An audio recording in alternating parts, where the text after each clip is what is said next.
We're holding over here on Daf Dalid Amid Aleph over here, and this is we didn't finish off what we mentioned yesterday about when exactly Chatzais, when exactly is the middle of the night, and we said that Dovid HaMelech seemed to know when Chatzais was, except Moshe Rabbeinu surprisingly didn't know when Chatzais was. So how does that work? So we're holding over here in the Gemara on Daf Dalid, and if you look by the one dot over there, 1, 2, 3, 4, 5, 6, 7, 8 lines down, it says Rabbi Zera Amar Moshe Loilam Haviyada. Really, Moshe Rabbeinu did know when Chatzais, when the middle of the night was. V'David Nami Haviyada, and David also knew when the middle of the night was. Midnight. V'Kaven the David Haviyada. So since the David HaMelech knew exactly when Chatzais was, Kinor Lamalei. Why did he need this harp that was hanging from over his bed by the window to blow in the middle of the night to tell him that it was Chatzais? He knew that it was Chatzais already. He doesn't need alarm clocks or anything like that.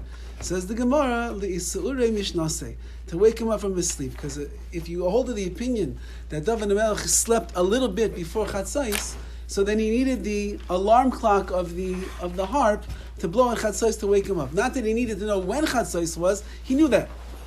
Says the Gemara weiter, the cave on the Moshe Haviyada, and since that we're saying now that Moshe Rabbeinu did know when Chatzais, when midnight was, Lama Leilamema Chatzais. Why did he then say this very non-committal language over here of Chatzais when it's like the middle of the night?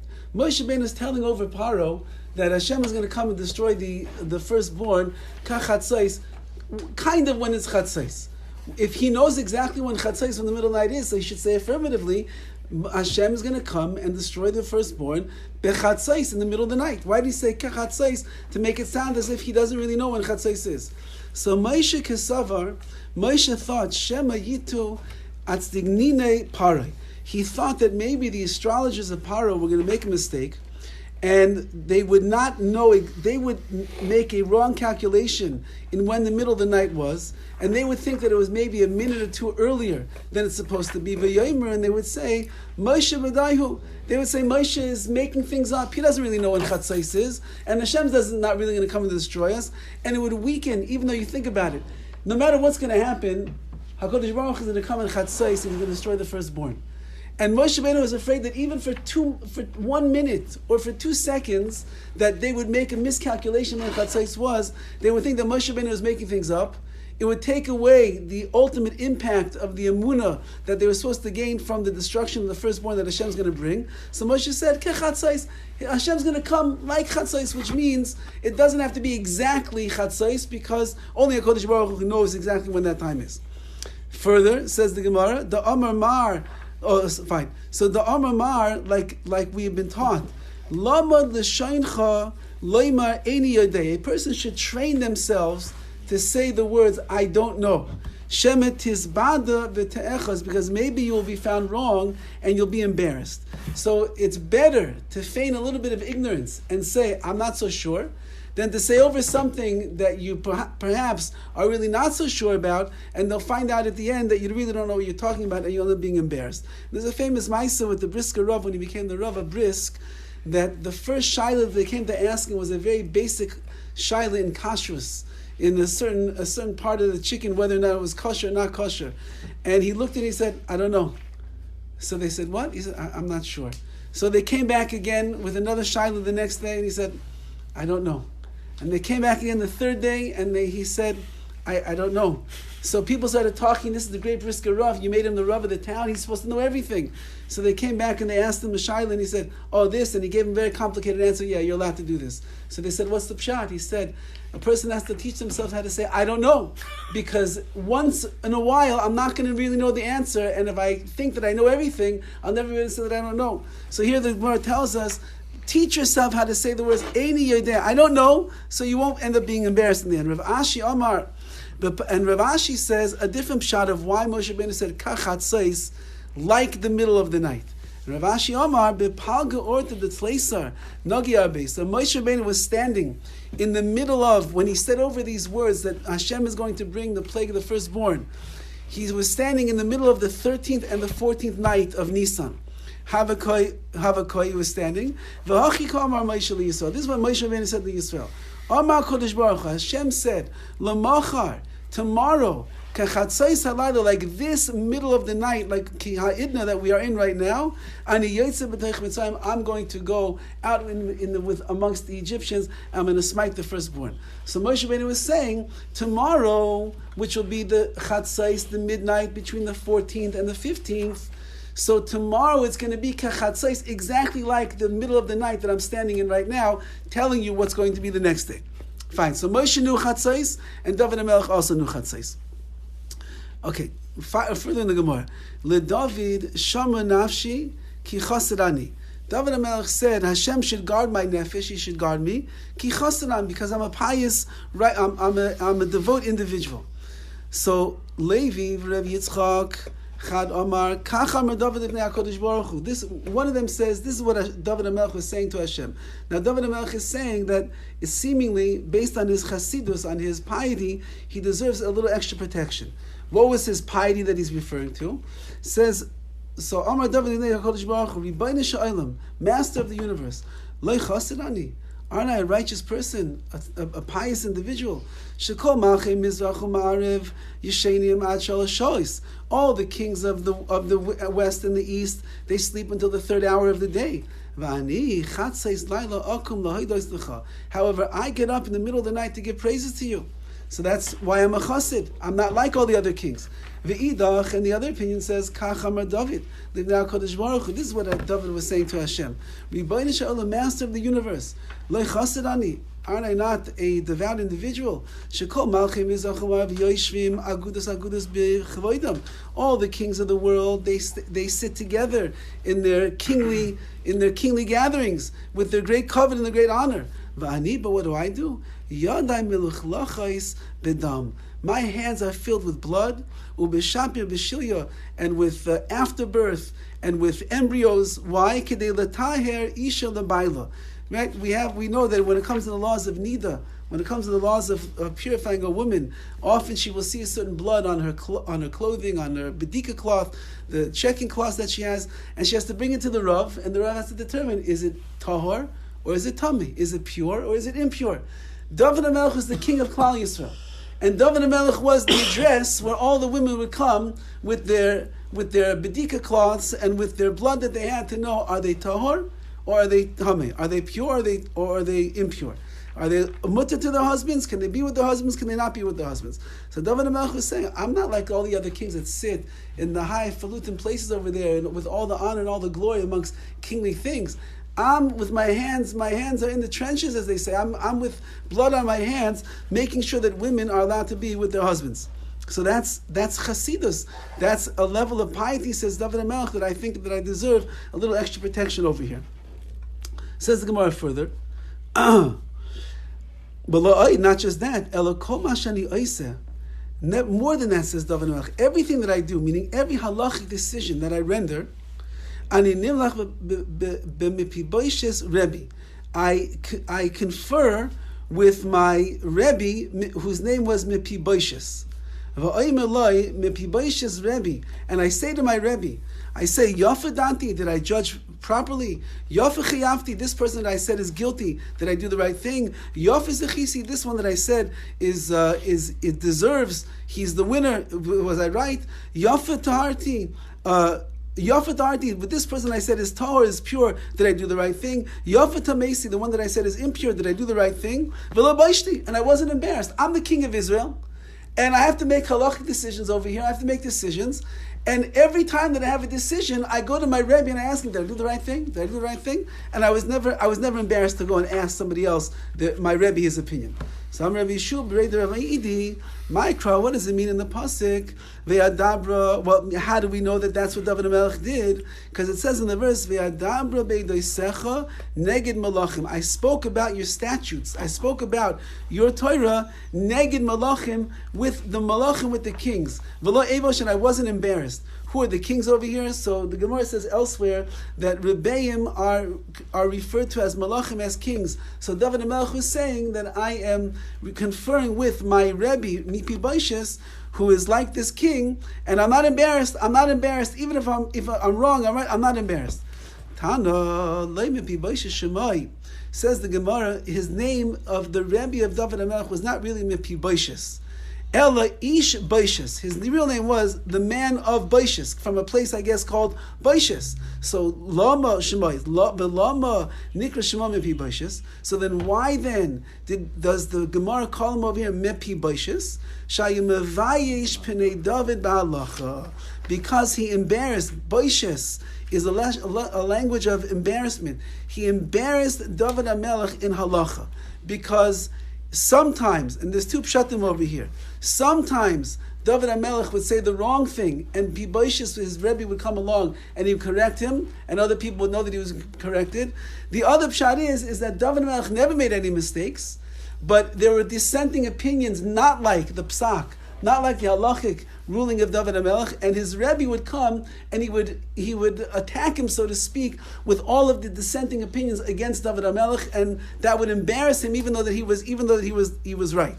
Says the Gemara, Lefikach, therefore, since that David HaMelech took this embarrassment, it seems to be somewhat of a public embarrassment that he got from his Rebbe over here, Zacha David merited v'yatsa mimenu Kilev. He merited to have a son whose name was Kilev. V'amr Rabbi Yochanan lo Kilev Shemai ela Daniel. He had a son whose name was Daniel Shemai. That was the name of his son, Daniel. Well, what's so great about this son? V'lama nikra Shema Kilev. Why was his name Kilev? Because this son was a massive Talmud Chacham, he was a massive halachic authority, and he would dispute Mipi Boishes, the Rebbe of David HaMelech, and he would actually end up embarrassing Mipi Boishes that he didn't know what he was talking about. Meaning, all of those times that he brought the dissenting opinions and the views of that were going against his father David, so this son, Kilev, Kil means to be machlim, to embarrass, of and against the father, not his father David, but against the Rebbe is also referred to as an of, as a father. So he embarrassed this person, Mipi Boishes, by saying that everything that you say that my father, there's dissenting opinions, I'll slug up, which means I'll undo all the dissenting opinions, and that's because of David. Because that he took the embarrassment and he didn't say anything about it, therefore he merited to have a son who ended up saving him from the embarrassment and ended up embarrassing the Rebbe itself. Okay, V'am Rabbi Yochanan. Fine. And on this son, King Solomon said in his wisdom, Bini, im chacham libcha yismach libi gam ani. And he said, my son, if your heart is wise, then my heart is glad too. Since that you are this wise son, you can defend me and my honor, so I'm also glad. And then, furthermore, King Solomon said, Chacham bini v'samach libi v'ashiva chorpi davar. You be wise, my son, and glad in my heart, and I'll respond to the one who disgraces me. So that's the son comes to defend the honor of the father, and that is what Shlomo HaMelech was saying. Remember, Shlomo was one of the sons of David HaMelech, so he was saying that's what his brother Daniel did on behalf of his father. Now, famous Gemara, David, Mikar lenafshe chassid, did David really call himself a chassid? He held that he was so pious that he deserves extra protection. Vaksiv, there's another pasuk that says, Lu lehamanti lirois betuv Hashem ba'eretz chayim. If only I would believe that I'm going to be zeicha, that I'll merit to be able to see the goodness that's waiting for me in the world to come. So David HaMelech, in one hand, is saying that he's a chassid, he's saying that he's a pious person. On the other hand, he's saying, I'm concerned over here, maybe I'm not going to be able to see the goodness that's in the world to come. V'tana mishmei de Rav Yosi, lama nakod al lulei. So if you look in that pasuk in Tehillim over there, you'll see over the words lulei, lamed vav, lamed aleph, which, by the way, if you look at that word backwards, you have Aleph, Lamed, Vav, Lamed, you have Elul, and this is a pasuk that we speak about during the month of Elul. What was the concern that David HaMelech had? Lama nakur al lulei. Why do we have the dots over the letters Lamed Vav, Lamed Aleph. If you look inside of the Tehillim, Samad Dovid Kodesh Baruch Hu, because Dovid said to Hashem, Ribbono shel Olam, Master of the universe, Muftach ani b'cha, I trust in you. Sha'ata mishalim schar tov l'tzadikim la'asi lavoi. Certainly you're going to pay the just reward to the tzadikim in the future, in the world to come.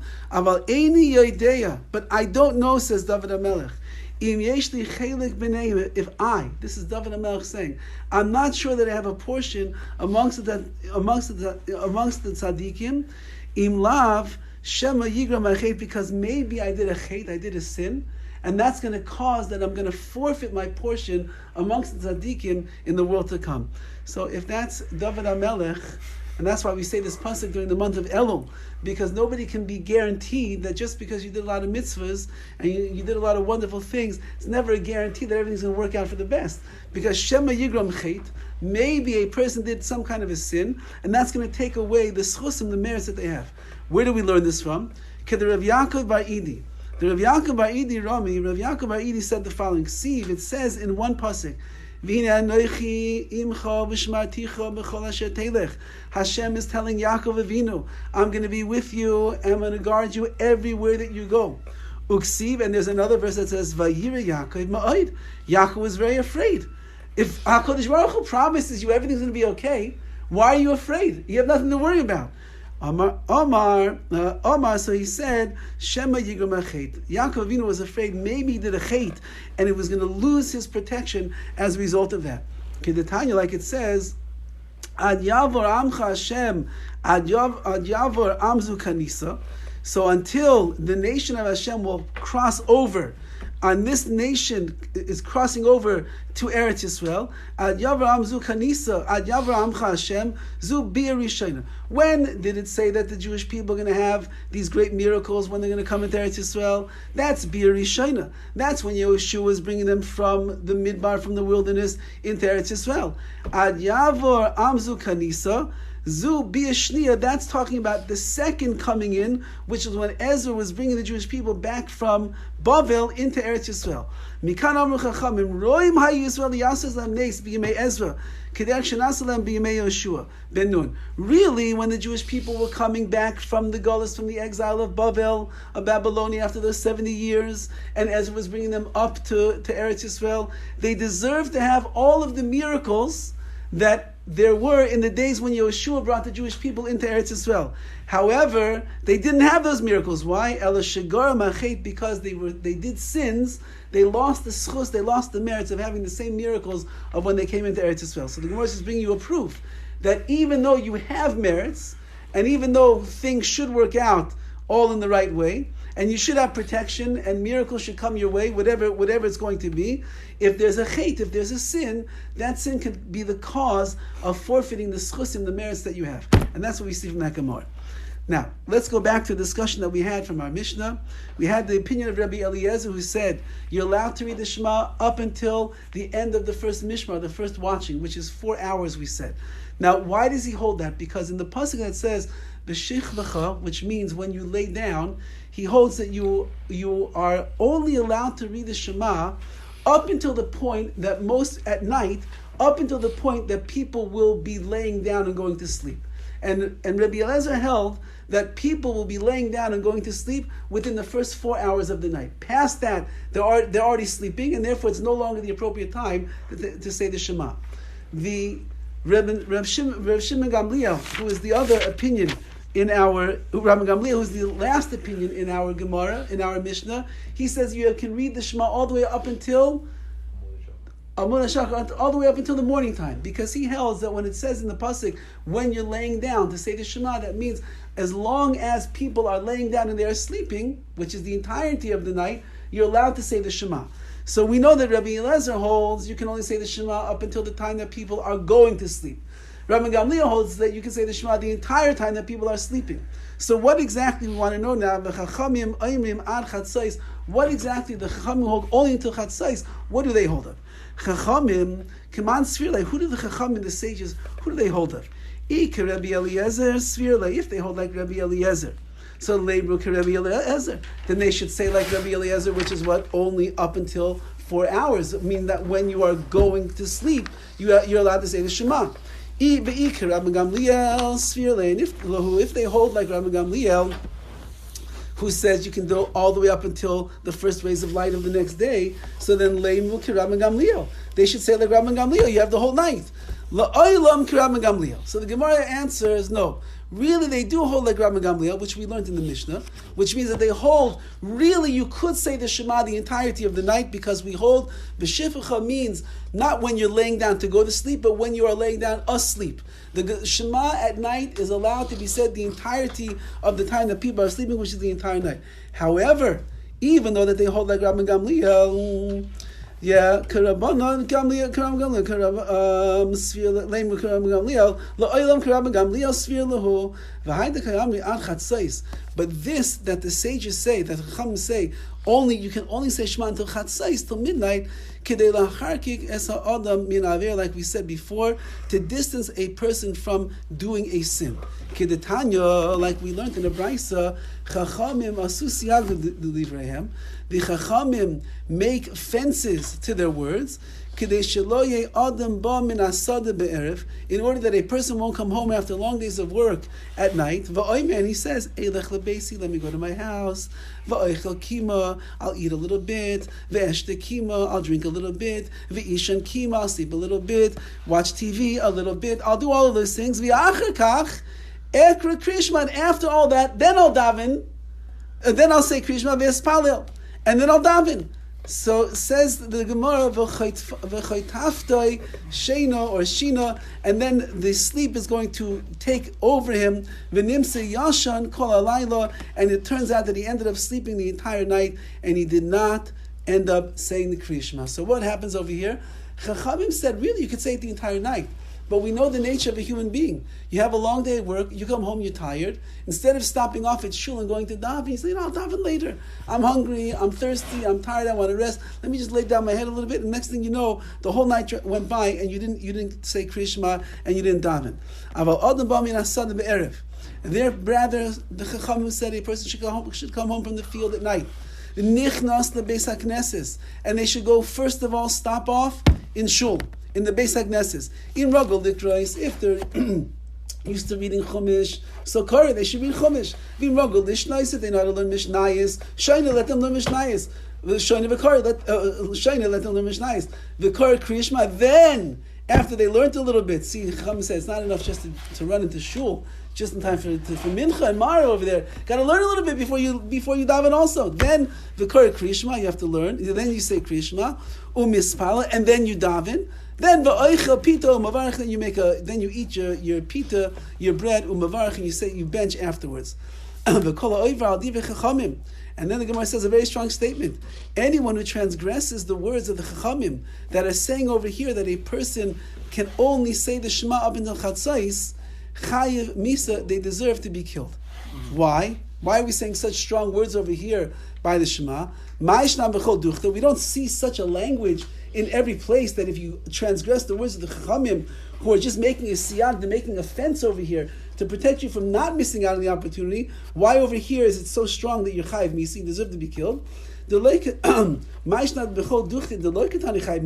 learn that you deserve the death penalty every other place that the sages say offense. And how come over here you are? Because the Chachamim are pointing out that sleep is such a powerful thing. It is out of your control to control yourself from not falling asleep at night after a long day. And therefore they were telling you that if you don't say Shema before Chatzos, which means, as they're pointing out, before you even go into your house, you never know, the sleep is going to overcome you and take you over, and you're not going to be able to control it, and you'll lose out on the Shema. There's an opinion that we will see later on in the Gemara that it deals with the opinion of is the prayers that we say at night, the Ma'ariv prayers, are they an obligation or are they a reshus? Are they an elective prayer? One of those opinions is that it's not an obligation. You could daven Ma'ariv if you want, but you don't have to.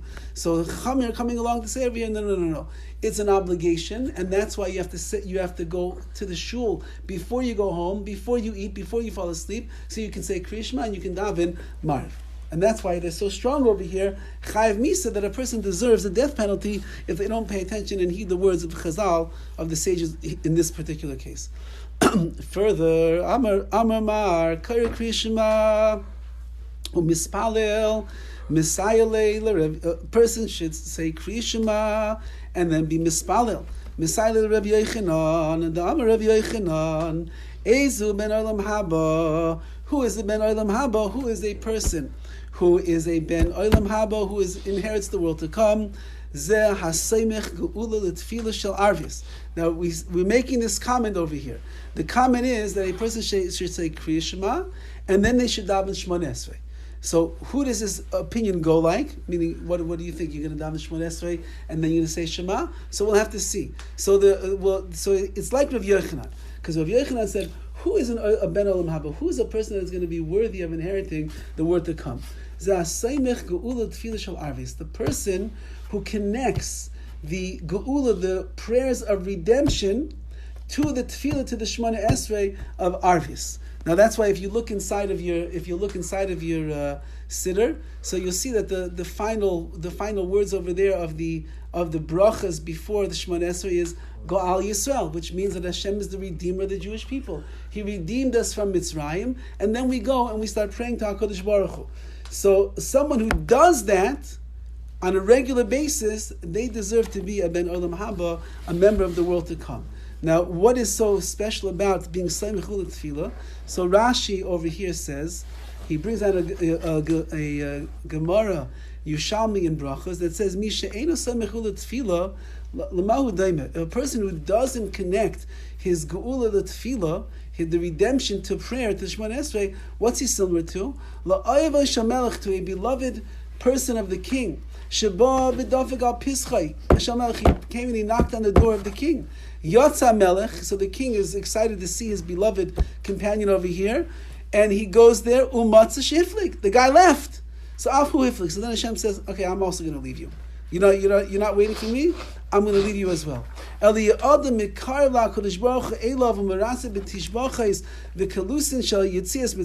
rather, a person now comes and he praises HaKadosh Baruch Hu for all of the miracles that he did with the Yetzias Mitzrayim, with the Exodus from Egypt, and he gets so close to him, and when he's in that moment of closeness, then you can start asking Hashem for whatever you want. So really the prayers leading up to the Shemona Esrei are supposed to make us realize how much chesed Hashem did for us, how much HaKadosh Baruch Hu takes care of us, all of the geula, all of the redemption, everything like that. Once you get that close to recognizing all that the relationship that we have with Hashem, now you're standing there before Hashem, you can ask Him for anything that you want at that point. Rabbi Yeshua ben Levi Omer, Tefilos be'emtza tiknum. Says Rabbi Yeshua, no, Tefillah, the Shemona Esrei, was affixed in the middle of Shemaz, which means that you should have a Shema in the beginning of the day, and you have Shemona Esrei of Shachris, you have Shemona Esrei again of Mariv, and then you have Shema afterwards. So we have a machlekes over here. Rav Yochanan says that you should always have Geula next to the Tefillah. You should always have the brachas of Shema, and the brachas always go right before Shemona Esrei. And that's the opinion of Rabbi Yochanan. However, Rabbi Yoshua ben Levi says, no, you should have in the beginning the brachas, Shema, then you have Shemona Esrei. By Marv you have Shemona Esrei, and then you have the Shema and the brachas afterwards. What's the machlekes of Rabbi Yochanan and Rabbi Yoshua ben Levi? So the Gemara says, what are they arguing about? If you want, I'll bring you a pasuk to prove why one holds like the one and one holds like the other. And if you want, I'll bring you a svara, I'll bring you a logical deduction of why we hold the way that we hold. If you want to hold of the svara, of the logical reasoning over here, the Rabbi Yochanan Sava, Rabbi Yochanan who held that you always have to have geula to the tefillah, you always have to have the brachas of Shema next to Shemona Esrei. So Rabbi Yochanan Sava Geula mi'orta na mihavi. Rabbi Yochanan holds that there was also Geula, there's also redemption, which started at night.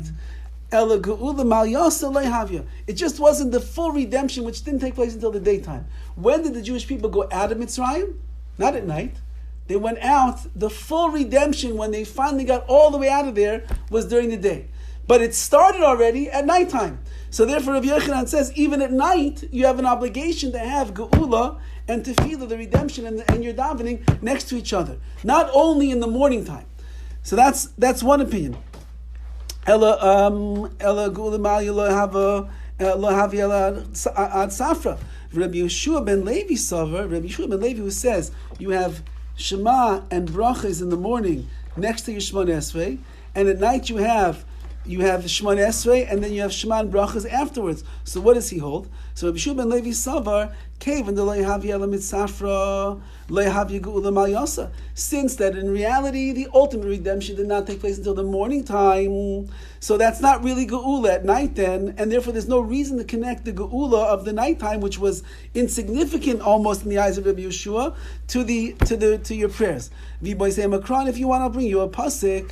Ushneya mikra echad darshu. They're both darshaning, they're both expounding from the same exact verse. Dichsiv, like it says, b'shichucho kumecha. It says when you lay down and when you get up.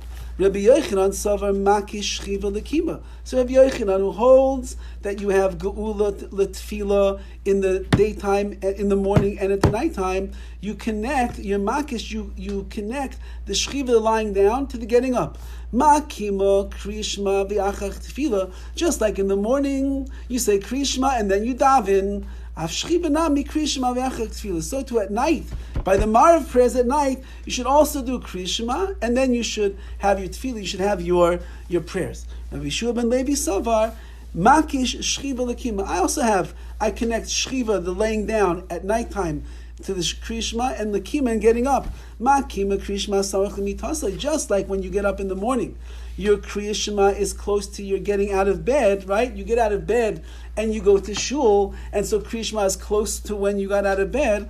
Ashchiva, so too when you're laying down at night, Nami Krishma Samach L'mitasai, the Krishma should be close to when you're going to get to bed. So therefore what? Just like in the morning, you get out of bed, you say Krishma. So at night, you say Krishma and you go to bed. So how can you say Krishma and then Dam Shemana and then go to bed? It's not the same as you did in the morning. And therefore, Rabbi Yeshua ben Levi holds that at nighttime, you would end up reciting Shemona Esrei, then you would say Krishma and the brachas, and then you go to sleep.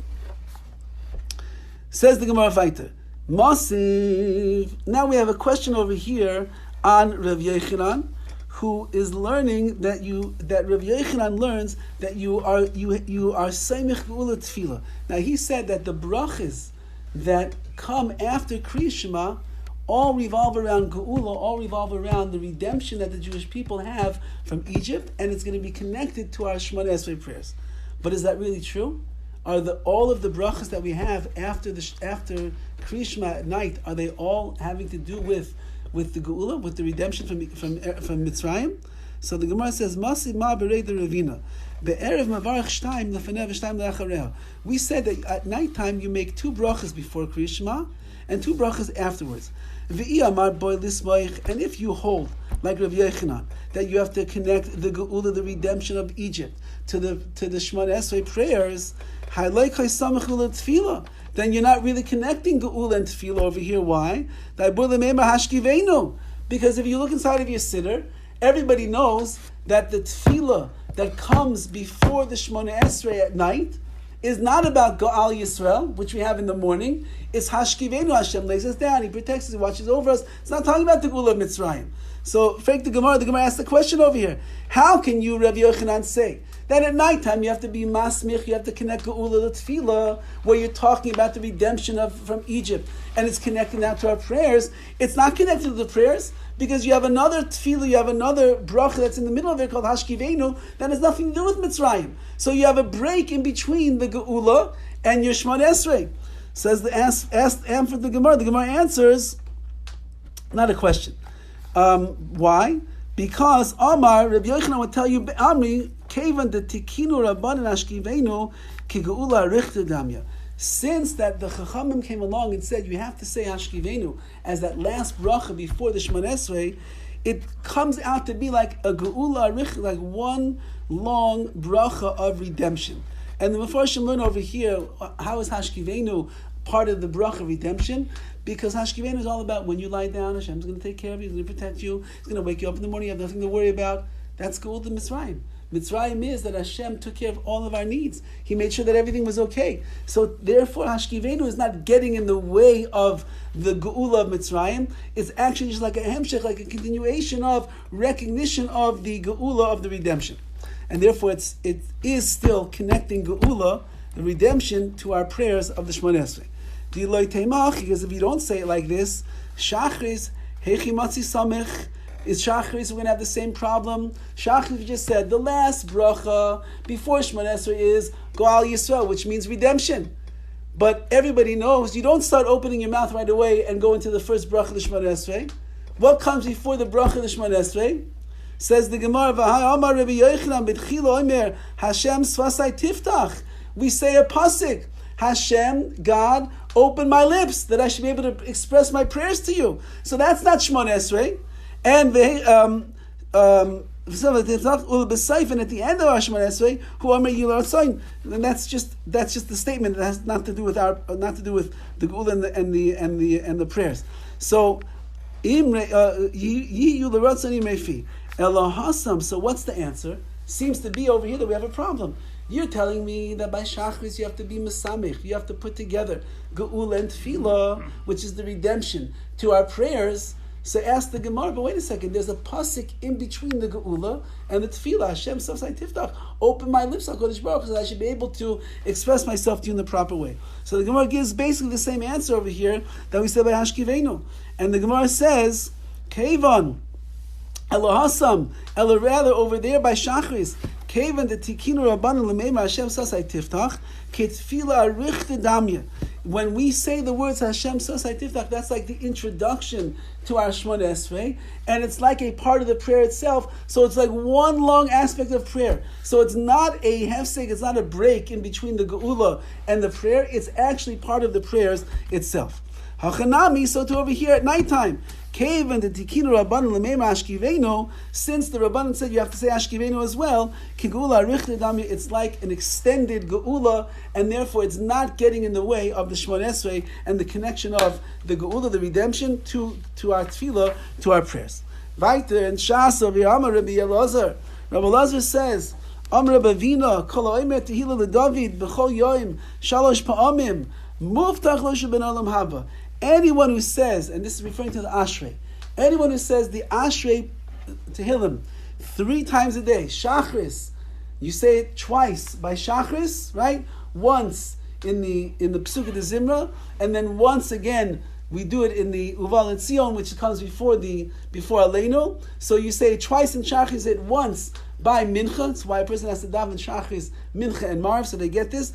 Muftach lo, you're promised, you're assured that you will be a ben olam haba, you'll have a place waiting for you in the world to come. Not bad. All you have to do is say Ashrei 3 times a day, the proper times over there. Doesn't mean that you pick up a Tehillim and you just say Ashrei 3 times and there you go. It means Shachris twice and Mincha once. You get promised the world to come. My time, what's the reason? You just say one prayer Tehillim and you're promised a place in the world to come? The Asib Aleph base. If you want to say the reason is because this Tehillim is one of the only Tehillims that we have that goes according to the Aleph base, the order of the letters of the Hebrew alphabet. So why did you then say Tehillim number 119, which you know is the longest Tehillim in all of the book of Tehillim? The Asya B'Temanya Apin. Over there, it has 8 times it goes to the order of the Aleph base of the Hebrew alphabet. So that would be even better. If you're telling me that the reason why you're restored a place in the world to come is because you have a Tehillim that goes according to the order of the Aleph base, the letters of the alphabet, so I had even a better one. Read Tehillim 119. Over there it has 8 different times that it goes through the order of the Aleph base. So you're 8 times a member of the world to come. So it's even better. So Ella no.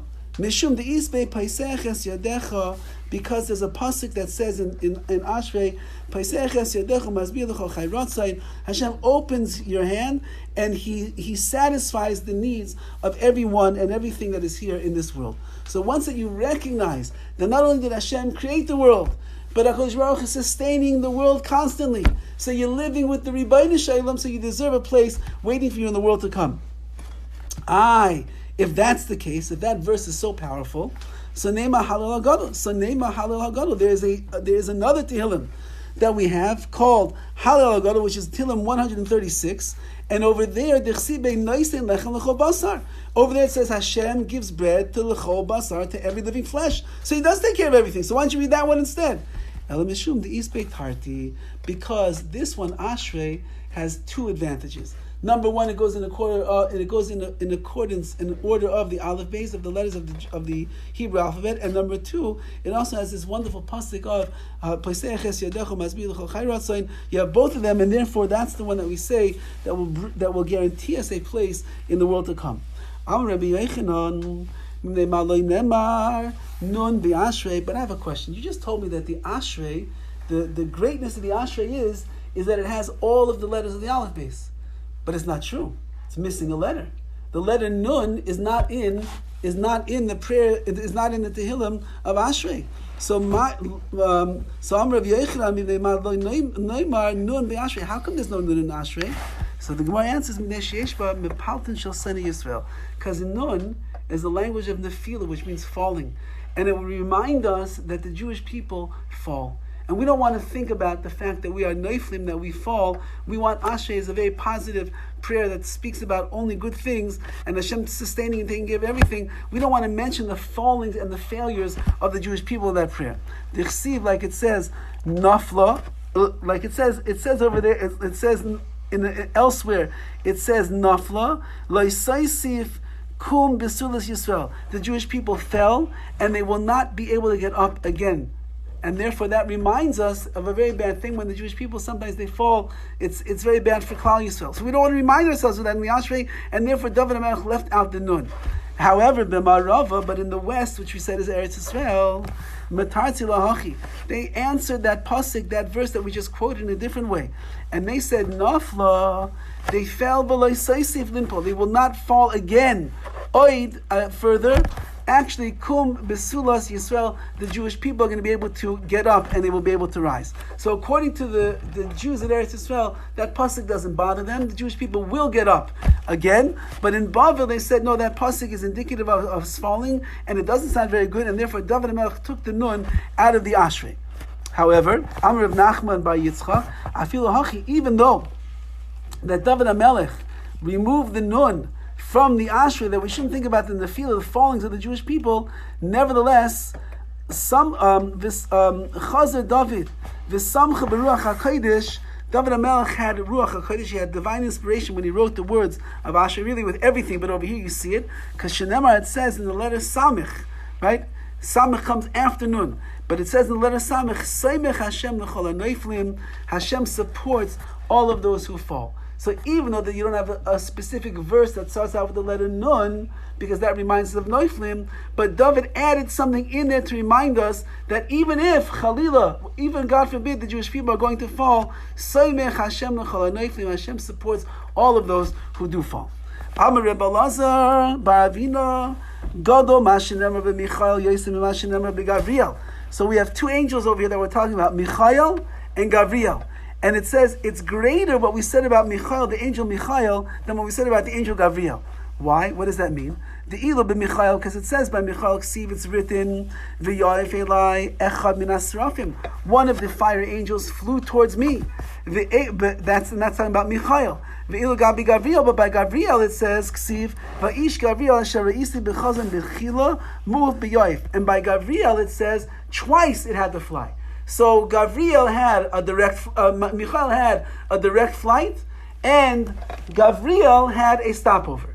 So the Gemara is saying over here that it seems that it's a bigger mile, it's better if you could fly as an angel all in one trip, as opposed to Gavriel who had to take his trips twice.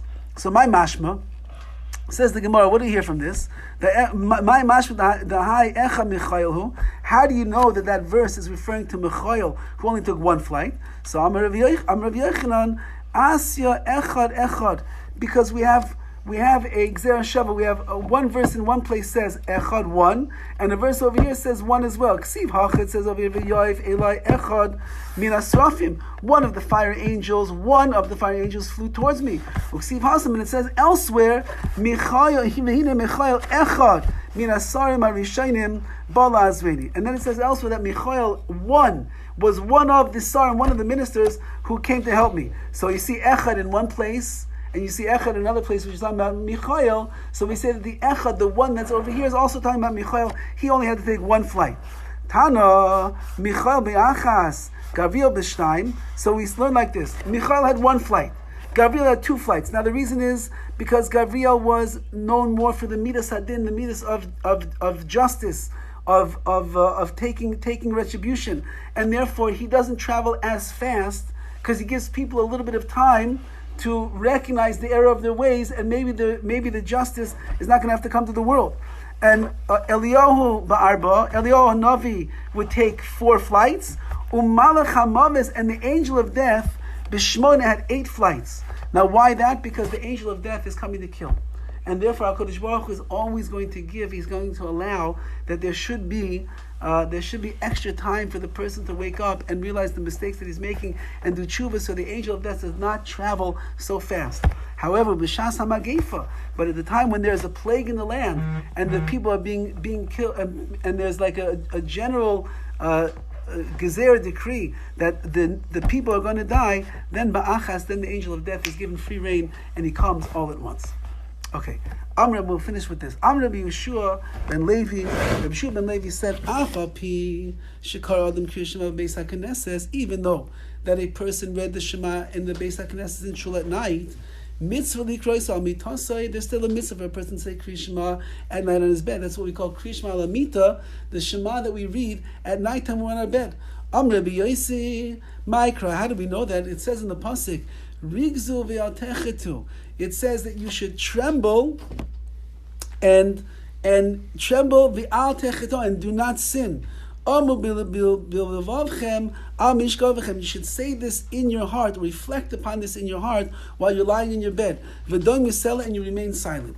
So Rav Nachman, so meaning that what? That when a person is lying in their bed, it's very common that our mind wanders into all different places, and our mind can wander into places that are not so good for our mind to be thinking about. So therefore, says the Gemara, don't lie in bed and think about all of the shtusim and the narishkeit that's there inside of your head. Rather, you should not make sure you don't sin. Tremble a little bit and make sure you don't sin. So what should you do? You should say the Kriya Shema, fill your mind with the thoughts of the Kriya Shema, and that's how you should go to sleep. Go to sleep with prayer. Go to sleep with Shema, and there's so many other things that we say in the Kriya Shema Lamita, about Hashem protecting us and so on and so forth. However, on the page of Daf Hey, top over there, Im Talmud Chacham Hu, if the person is a Talmud Chacham, Ein Tzarech, then he doesn't have to say the Shema at night. Why? Rashi says, Shiragu Mishnasai, because he's always learning. Lachzal Girsasai Tamid, his mind is always swimming with thoughts of Torah, and therefore his mind is going to be clear with Torah, and he's going to have the protection of the Torah that he has with him all day long. So a Talmud Chacham doesn't have to say Kriya Shema when he gets into bed at night. No, even a Talmud Chacham does need to say at least l'mem rechad psuk, at least one pasuk the rachame. He should say at least one verse of mercy, so that Hashem will watch over him throughout the night. Kagoin b'yorchav kijuchi padisa isi Hashem kel emes, which means in my hand I entrust my soul to you. HaKadosh Baruch Hu, you will redeem me in the morning time, kel emes, because you are the God of truth. So the Rishonim say over that we don't have Talmidei Chachamim anymore on the level that it was in times of the Gemara, where they could trust in their merits from the day of learning, or that their mind is swimming and learning throughout the night, that they don't need the extra protection of the Kriya Shema, and therefore everyone has an obligation to say Kriya Shema Lamita before they go to sleep, and Hashem will fill your mind with good thoughts, and it will be the Shas Rachamim. He'll protect you as well and redeem you in the morning. I have a question.